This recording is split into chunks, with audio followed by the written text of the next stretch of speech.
અદિતિ લોકમાતા ચ ધીશ્વરી ધેન રૂપેણ સા દેવી મમ પાપ વ્યપોહતુ. નમો નમઃ. તમારા બધાનું સ્વાગત કરું છું આધ્યાત્મિક મહાશક્તિમાં. બોડ ચોથ, જેને આપણે દેશી ભાષામાં આ શબ્દોથી ઉદ્ધારિત કરતા હોઈએ છીએ, પણ ખરા અર્થમાં જોવા જઈએ તો એ ગાય માતા સાથે જોડાયેલી એક અનોખી પરંપરા છે. અને આ અનોખી પરંપરા અનોખા રૂપમાં ઉજવવામાં આવતી હોય છે. અને સનાતન હિન્દુ ધર્મમાં ગાય માતાનું તો ખૂબ જ મહત્વ છે. તો એ પ્રમાણે વિચાર કરીએ તો વૈજ્ઞાનિક દ્રષ્ટિએ શું ગાય માતાનું ખરા અર્થમાં કોઈ મહત્વ જણાય છે?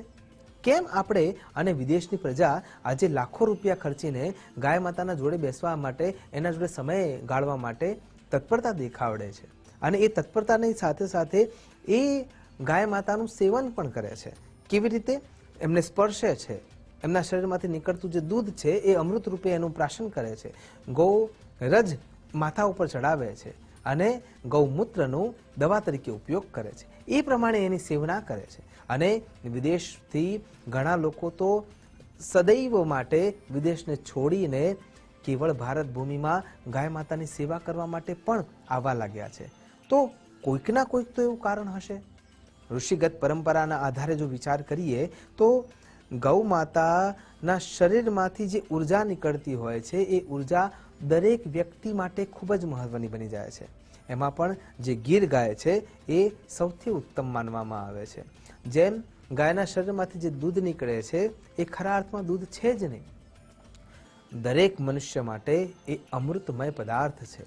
અને એ પદાર્થ જ્યારે શરીરમાં જાય છે ત્યારે એના થકી આપણને 4 પ્રકારની જે બુદ્ધિ આવે છે, એ 4 પ્રકારની બુદ્ધિમાં, જેને પ્રજ્ઞા કહી શકાય, મેધા કહી શકાય, ઋતંભરા કહી શકાય અને બ્રહ્મરેતા કહી શકાય, એ બ્રહ્મરેતા સુધી પહોંચવા માટેનો જે માર્ગ છે એ પ્રશસ્ત કરવામાં જે કારણભૂત એક તત્વ છે, એ તત્વ ગાયનું દૂધ છે.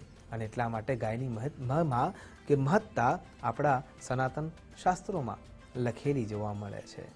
તો વૈજ્ઞાનિક દ્રષ્ટિએ જો જોવા જઈએ તો ભૌતિક વિભાગના પ્રોફેસર કે.એન. ઉત્તમના એક પ્રયોગના આધારે એવું સ્પષ્ટ રૂપે કહે છે કે ગાયના જે છાણ છે એના અંદર આલ્ફા, બીટા અને ગામા ત્રણેય પ્રકારના કિરણોને અવશોષણ કરવાની શક્તિ રહેલી છે.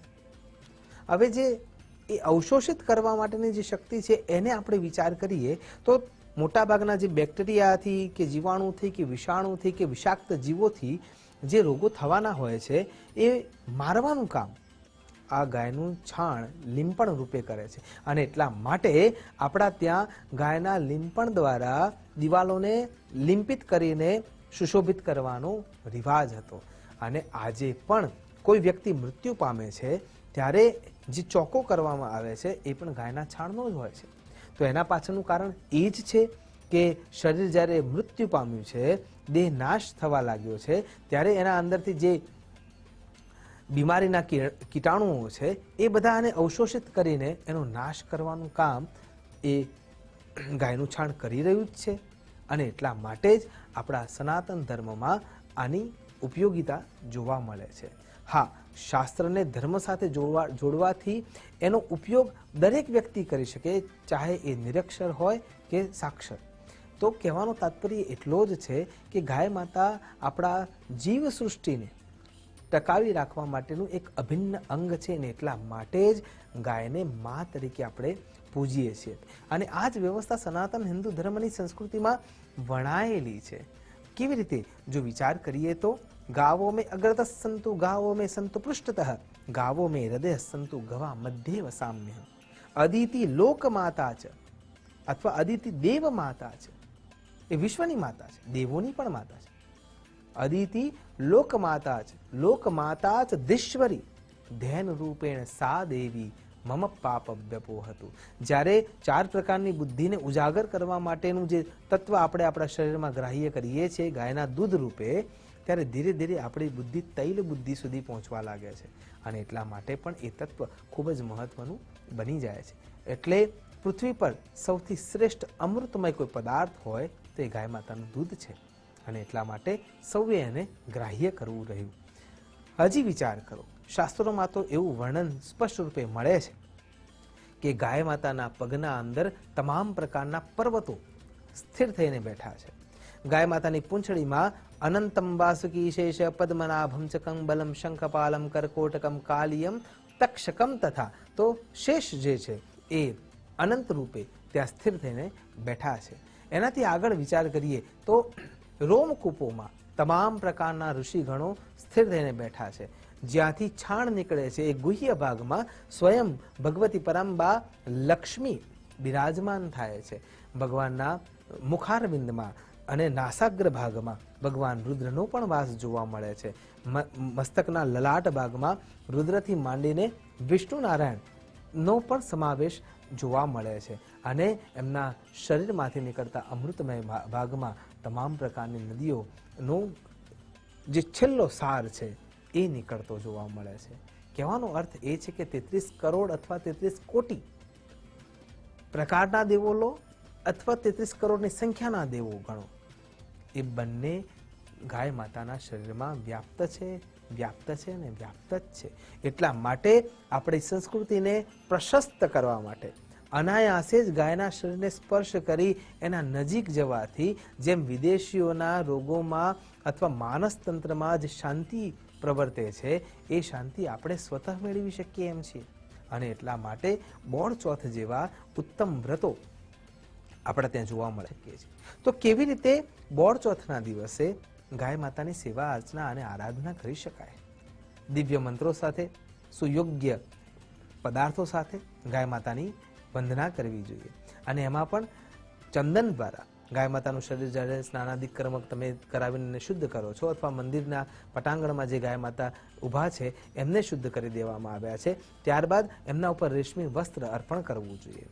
રેશમી વસ્ત્ર અર્પણ કર્યા બાદ એમના મસ્તક પર તિલક કરવા જોઈએ અને ત્યારબાદ અક્ષત આદિથી એમના શરીર અંગોને સ્પર્શ કરાવવા જોઈએ. દરેક જગ્યાએ એટલે કે શિવલિંગનો જે ભાગ આપણને દેખાય છે ત્યાં પણ તિલક તમે કરી શકો છો. પગના ગોરજથી માંડીના જ્યાંથી ગોરજ ઉડે છે એ ખુરીઓનો જે ભાગ છે, જ્યાં પર્વતોનું સ્થાન છે ત્યાં પણ તમે તિલક કરી શકો છો. અને સાથે સાથે ગળાનો જે ભાગ છે જ્યાં બાલમુકુંદ બિરાજમાન છે ત્યાં પણ તિલક આદિ અર્પણ કરી શકો છો. પીઠના ભાગ પર અર્પણ કર્યા પછી જે રેશમી વસ્ત્ર છે એ રેશમી વસ્ત્ર તમે એને અર્પણ કરી શકો છો. લીલું અને સૂકું ઘાસ ભગવતીને અર્પણ કરવું જોઈએ. સાથે સૌથી સરળ અને સૌથી શ્રેષ્ઠ કોઈ માર્ગ હોય તો જે આપણે ઠોઠા બનાવીએ છીએ, ગોળ, ઘી અને ઘઉં, આ 3 પદાર્થો જે એકત્ર કરી અને ગાય માતાને બળાય નહીં એ પ્રમાણેની સાવચેતી રાખ્યા પછી આ પદાર્થ ઉત્તમ રીતે બનાવવો જોઈએ. જેટલા પ્રમાણમાં તમે ઘઉં લો છો એમાં ગળપણ ભરે એ પ્રમાણે ગોળ એમાં ઉમેરવાનો છે અને એ પેટમાં દુખે નહીં એવા હેતુથી વિચાર કર્યા પછીનું ઘી એમાં અર્પણ કરવાનું છે. અને પછી જે પદાર્થ તૈયાર થાય છે એમાં ભગવતી અન્નપૂર્ણાનું આવાહન કરી અને પછી ગાય માતાને અર્પણ કરવું જોઈએ. સાથે સાથે ઔષધીય તત્વો જેમાં શતાવરી છે એ ગાય માતાના શરીરને વધારે પુષ્ટ કરનારી છે, એટલે એના મૂળ છે એમાં તમે એનો ઉપયોગ કરી શકો છો. ટોપરું વધેર્યા પછી ટોપરાના ઉપરનું જે ખોલ છે એને તોડ્યા પછી અંદરથી જે ગર્ભસ્થ કોપરું નીકળે છે, ટોપરું નીકળે છે અથવા જે કાચલી દૂર કર્યા પછીનો જે ગર્ભ પદાર્થ નીકળે છે એ પણ ગાય માતાને અર્પણ કરી શકાતું હોય છે. તો આવા બોળ ચોથના દિવસે ઉત્તમતાની પરાકાષ્ઠાએ પહોંચીને સુયોગ્ય દ્રવ્યો દ્વારા ગાય માતાનું પૂજન અર્ચન કરવું જોઈએ, એની અનુકંપા પ્રાપ્ત કરવી જોઈએ અને સુયોગ્ય પદાર્થો એને આપીને એના શરીરને સાચવવું જોઈએ. સાચા અર્થમાં અત્યારે ગૌ દાન કરવાની જગ્યાએ ગૌને દાન કરવાની ખૂબ જ જરૂર છે. અને જો ગૌ માતાને સાચવવી છે અને ગૌ માતાથી આપણે આપણી સંસ્કૃતિને સાચવવી છે તો સૌથી વધારે અન્ય દૂધનો ઉપયોગ કરવાની જગ્યાએ સૌથી વધારે ગૌ માતાના દૂધનો ઉપયોગ કરવો જોઈએ. આમ કરવાથી સત્વગુણ પ્રબળ થશે, રાજસ ગુણના અંદર સુયોગ્ય નિર્ણય લેવાની શક્તિ આવશે અને તામસ ગુણ નાશ પામવાની શરૂઆત થશે અને એના થકી ગૌ સેવા સાચા અર્થમાં આપણે સૌ કરી શકીશું. અને આ બોળ ચોથના દિવસે ગૌ પૂજન કરી અને આપણે આપણી જાતને પવિત્ર કરી શકીએ છીએ. આશા કરું છું ભગવાન ઠાકોરજીને પ્રિય એવી ગાય માતાથી આપણે સૌ સેવિત થઈએ, સુબ્રત થઈએ, સમૃદ્ધ થઈએ અને સમૃદ્ધ થયા પછી આપણા દેશ માટે સુયોગ્ય કાર્ય કરીએ. નમસ્કાર. અસ્તુ સદા શિવોહમ. નમો નમઃ.